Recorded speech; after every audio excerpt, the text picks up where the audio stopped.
IPF is updating the rules and guidelines that are going to take effect on March 1st, 2026. They're still looking for preliminary feedback. However, most of these rules are probably going to take effect starting March. So let's take a look at them. There are two versions that you can check out on their official website. There's one with explanations and one without. So I pulled up both, and I'm going to look at the document with the explanations first and just go back and consult the one without in case we need to see pictures or some other stuff. My name is Katya Gorbacheva. I'm a vegan powerlifter. I've competed with USAPL when it was in the IPF and then just never changed feds. I wanted to go to Powerlifting America and Worlds, but ended up moving and I now had a baby. So training took a quite different turn. And I'm competing locally at the moment and enjoying motherhood. Still keeping up with the world stuff just because I love powerlifting and I coach powerlifters. So, number one, the change number one is they're going to submit nominations 30 days prior the championship, which is nice for everybody taking part. The hotels are usually booked way in advance, which is explained right here.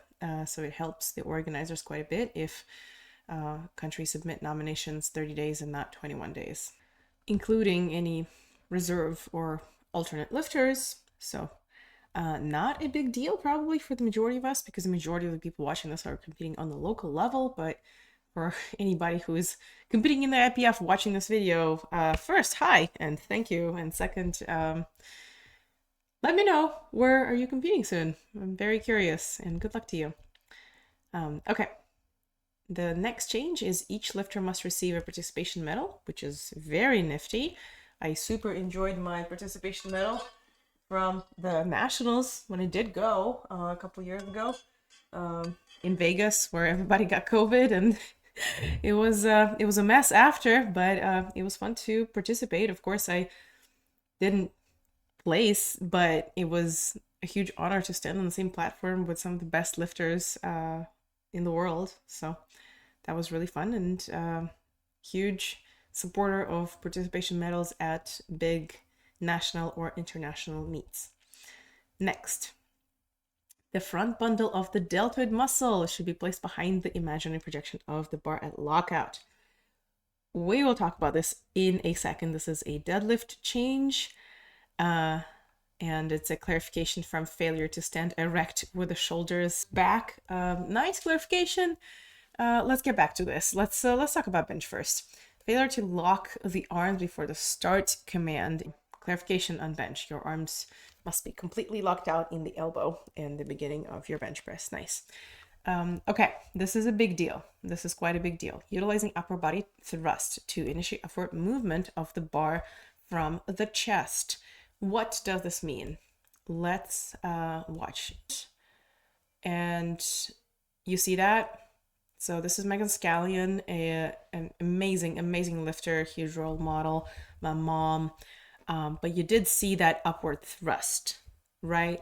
So we cannot do this anymore.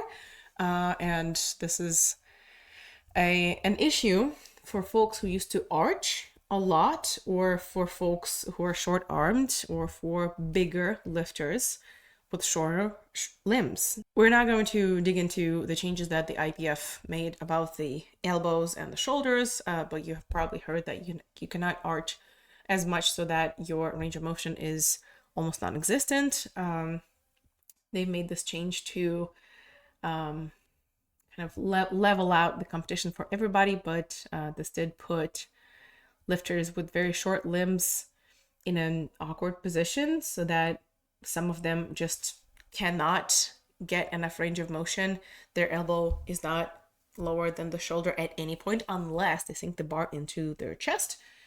And IPF is clarifying that you cannot circumvent this rule like this. So if your anatomy doesn't allow for that, let me know in the comments what you're gonna do, because I don't know what those people are supposed to do. I do know some heavy lifters who simply cannot get the elbow passing the point that the IPF wants, unless I sink the bar. So I'm just very curious what you guys think about this change. Okay, next one, personal equipment. So if you are Muslim, or if you are of any other faith that requires a long-legged singlet, some athletes wear a singlet that starts from the wrist and ends with their ankle, covers their whole body.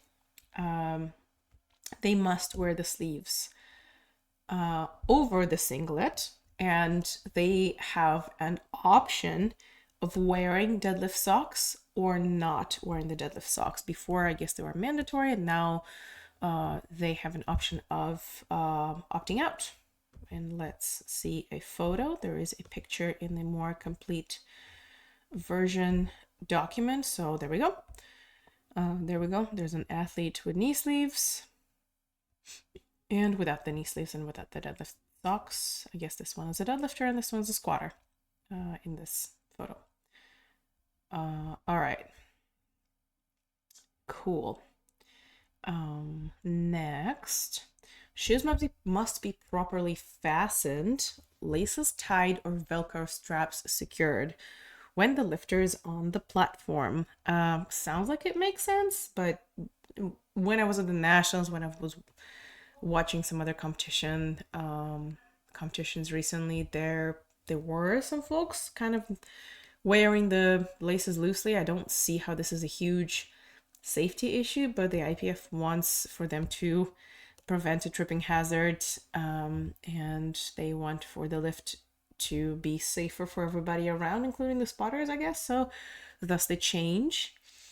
If you do prefer to squat with your shoes not tied, let me know why in the comments. I am also very curious about that. Okay, athletes are permitted to receive personal assistance in the application of their knee sleeves. This is a big deal. With the majority of the people I train, they have a hard time putting on their knee sleeves alone. They usually use like a plastic bag or their deadlift straps. A lot of people in my gym use deadlift straps. I know people use deadlift socks for that. I don't know anybody using a lubricant, as this document states, but this is allowed now. All of this is allowed. Yeah, I think they clarify, they cross out that socks are not permitted to put squat knee sleeves on, and then the referees used to reject anybody who they've noticed had assistance with their knee sleeves being put on, but this is not the case anymore. And they even list any lubricants. Like, I can't imagine somebody putting on, I don't know, Vaseline or something. I do know people put lotion. I used to wet my knee sleeves occasionally. Some people in my gym also put baby powder under them to put them on. So anyways, this is all trash now. We can use assistance. So this is kind of a big deal in terms of loosening the rules. The majority of them are tightening the rules, and this is a loosening change. So yeah, put some thumbs up in the comments if you are for this rule, if you're happy that you finally can get assistance and not hide in the corner if you have to get assistance if your knee sleeves are that tight. All right. Next up, the Russell Orkey rule. Necklaces and similar accessories must be properly secured underneath the t-shirt and should not be placed in the mouth at any time when the lifter is approaching or on the platform. So I personally usually compete with my vegan necklace. It's not on me right now. I wouldn't put it in my mouth. I do know some orthodox lifters who would put a cross in their mouth. It doesn't seem like I don't know. You let me know what you think, but it doesn't seem to me that having a necklace in the mouth or on a person, if it's very important and memorable to them, like that would be a super big deal. But I guess any time that some kind of freedom is taken away, people are going to get mad about it. So people are quite mad about this rule because for somebody, it's a mentor of their coach who taught them a lot, and they would hold the necklace secure in their mouth instead of it kind of clinging and banging on them. Yeah, it's an interesting one. I don't see how this adds any safety as they claim, but they also say that this rule is promoting a positive public image of powerlifting in broadcast streaming and audience settings. Maybe they just want to remove like the religious aspect from the sport, but then on the other hand, they do allow like a long-legged and long-armed singlet for religious reasons. So the rules kind of seem a little inconsistent with that. Anyways, let me know. This rule doesn't affect me or anybody I coach currently, but I do know people who are not happy about this rule. Okay. Squat. The lifter shall face the front of the platform with the barbell placed horizontally across the shoulders at a height no lower than the posterior deltoid level. This rule affects a lot of lifters that I know. Low bar squat is hard to judge from the front in terms of where the posterior delt is. Everybody has different attachments of their muscles. I guess in the powerlifting community, the squat with the bar so low that it's almost on the triceps and not on the deltoid is called the French squat. And I have personally gotten calls to re-rack the barbell and put it higher in competition. I'm not very happy about that because mine was not nearly as low. It was lower than the judges wanted it, and it was definitely a call before this change. Now it is, I'm going to have to train with the barbell higher, and it's going to decrease the amount I can squat for sure. So rule that is favoring high bar athletes. Cool. I can see the safety aspect of this one. I'm not arguing anything in favor. It's just unfortunate that I've been developing like the mobility and flexibility, and now I have to learn to put the barbell higher. Cool. The lifter's hands, thumbs, and fingers must be in complete contact with the bar, even though it sounds like the athlete does not have to wrap their thumbs. The hands, thumbs, and fingers must remain in complete contact with the bar during the whole duration of the lift, and the thumbs are not required to wrap the bar. Gel Backlund, world classic champion and equip champion and Sheffield champion, but here he's demonstrating the squat that it will not be allowed anymore after the 2026 Sheffield. Thumbs are not in contact with the bar, so this would not be allowed. Again, the rules are not going to affect Sheffield because Sheffield is soon, it's in January, and the rules take effect March 1st.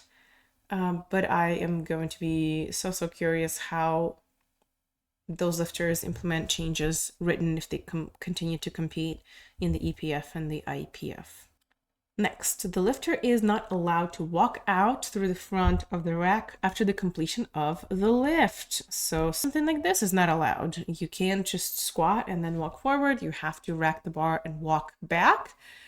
And this is, I guess, canceling the celebration tradition. After some lifters are like, yay, and they take pictures and they do backflips and high fives to the judges and some people in the audience, and it's a very performative act. We're not allowed to do this anymore. Okay, the sport is getting a little more rigid, a little more sterile. Maybe it's because the sport is also getting more popular and we have broadcasting and we have to keep track. Of course, it's disrespectful to other lifters if you're holding up the lift and not leaving immediately after your lift is done. They say in the explanations that it supports controlled and predictable platform movement, which I don't know what this means. I'm really not sure what this means. If you can explain in the comments, I would appreciate it. I've read this like 10 times and I don't know what this means. The lifter is not allowed to enter the rack from the head side of the bench press rack. This is a bench press rule, hinting on avoiding setting up like this. Not that this helped this particular gal because, well, usually I would see lifters keep the feet like right here. So yeah, not that it helped her, but I've seen lifters bench quite insane amounts with this setup, and this is not allowed anymore. Just like arching with the feet on the bench, not allowed anymore. Hands, thumbs, and fingers completely grip the bar position in the rack with the thumb around the grip. Thumb must be around the grip. You cannot do suicide grip. Thumb must be around. Okay, another change. That's a safety change. I get that. Next, utilizing upper body thrust is not allowed. Disqualification of the bench. Deadlift. So here we're going to get into some pictures. Clearly the knees shall be locked. The front bundle of the deltoid muscle should be placed behind the imaginary projection of the bar. See picture. Let's see the picture. Here's the dude with his front bundle of the deltoid behind the imaginary projection of the bar. You can see two projections, one straight down from the deltoid and one straight up from the bar. So point A must be behind point B. I do not understand how this is shoulder abduction, because there's abductions usually moving their arms away from the body. So I think everybody reviewing the new rules has mentioned that this is a weird kind of incorrect wording of the final position of the deadlift. But regardless, we get what they mean. They want to avoid people to deadlift like this. Like clearly this was already a no lift, but they have made it clear that like you see how shoulders are kind of in line or in front with the bar. It's hard to see from this English the knees are locked out or not, but I guess they are. And yeah, no lift. They made this clear. Weird wording though. So interpretation in different languages is awkward. I wish they mentioned some other muscles and body parts to make judging more consistent. Okay. Once the bar has been lowered on the platform, the lifter is not allowed to step away over the bar to the front of the platform. So that's another no celebration rule. We are not allowed to do stuff like this. Again, this is a squat and he steps back, but we're not allowed to do stuff like this and to go to the front of the platform and hold the competition up and, you know, jump around and do backflips and throw the belt. Your lift is supposed to look kind of like this. You just pull and then you execute, and then maybe you can bow or something, unlock your belt and quickly leave. So very, very sterile, not holding up anything. I personally haven't seen a lot of girls like throw their belts and scream and jump over the bar and celebrate. I do see a lot of dudes and a lot of popular lifters, like very famous folks, kind of already pull more attention to themselves, and thus it appears that folks who are just watching will remember them more. So it does appear almost like leveling the playing field, that people would remember lifters more equally if everybody just is kind of allowed to lift and then quickly leave and lift and then respectfully leave. But I'm sure they will, folks who like to lift performatively will not enjoy this rule. There are probably not going to be any exceptions allowed for competitions like Sheffield in this kind of invitational performative meets.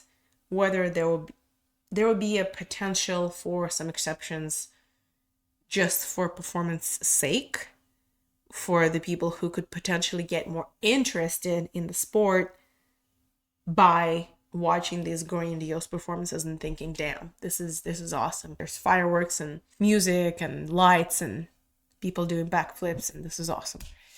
I don't know if it would take away from anybody that I train or that I'm friends with, but if it takes away for any lifter that you know or support, please write down in the comments. I'm also very curious.